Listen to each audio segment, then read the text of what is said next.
எல்லாருக்கும் வணக்கம். இன்னைக்கு மகா சிவராத்திரி. வணக்கம். உலகம் முழுக்க கோடிக்கணக்கான மக்களோட சேர்ந்து நீங்களும் இன்னைக்கு சிவனை வழிபட தயாரா இருக்கலாம். ஆனா நாங்க ஆராய்ஞ்ச ஒரு ஆதாரம் இந்த சிவராத்திரி பத்தி ஒரு புது ரொம்பவே ஆச்சரியமான ஒரு கண்ணோட்டத்தை கொடுக்குது.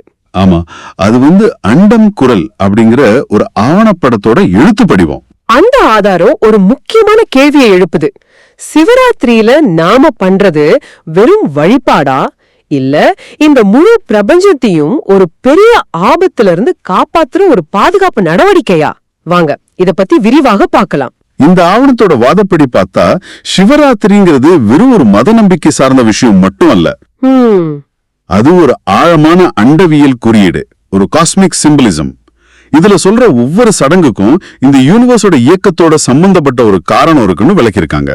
சரி, அப்போ அதோட ஆரம்ப புள்ளி சிவனோட ஜடாமுடிதானே? அது வெறும் அலங்காரம் இல்லன்னு இந்த ஆதாரம் ரொம்ப அழுத்தமா சொல்லுது. ஆமா, அந்த விரிச்ச ஜடாமுடிய இந்த அண்டவெளியையே பிணைச்சிருக்கிற ஒரு ஈர்ப்பு விசை வலை, அதாவது காஸ்மிக் கிராவிடேஷனல் வெப்னு வர்ணிக்குது. கேட்கும் போதே ஆச்சரியமா இருக்குல்ல?